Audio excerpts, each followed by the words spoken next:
রাজধানীর গুলশানে বিলাসবহুল ভবনের সঙ্গে টিউলিপ সিদ্দিকের যোগসূত্র মিলেছে এবার। ব্রিটিশ সংবাদ মাধ্যম দ্য টেলিগ্রাফের প্রতিবেদনে উঠে এসেছে এই তথ্য।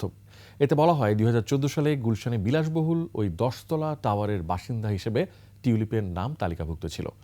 বিস্তারিত জানাচ্ছেন দুলি মল্লিক। রাজধানীর আভিজাত এলাকা গুলশানে ১০তলা এই অ্যাপার্টমেন্টের নাম সিদ্দিকস। ২০১৪ সালে টিউলিপ সিদ্দিকের বর্তমান ও স্থায়ী উভয় ঠিকানা ছিল গুলশানের এই বিলাসবহুল বাড়িটি। তখন যুক্তরাজ্যের উত্তর লন্ডনের ক্যামডেনের কাউন্সিলর ছিলেন তিনি।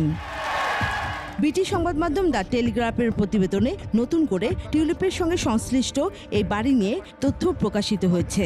এতে বলা হয়, আনুষ্ঠানিক নথিতে ১০তলা টাওয়ারের বাসিন্দা হিসেবে টিউলিপের নাম তালিকাভুক্ত ছিল। ভবনটি টিউলিপের বাবা শফিক আহমেদ সিদ্দিক নাকি পরিবারের নামে তা স্পষ্ট নয়।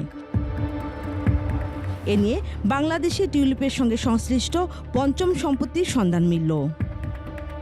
সম্প্রতি টিউলিপ সিদ্দিক তার বাবার পারিবারিক অবকাশ যাপনের বাড়ি নিয়ে প্রশ্নের মুখে পড়েছেন। গাজীপুরের কানাইয়া এলাকায় টিউলিপস টেরিটরি নামে অবকাশ যাপনের এই বাগান বাড়ি নিয়ে তদন্ত করছে দুর্নীতি দমন কমিশন। Duli Mallick, desk report, ২১ television.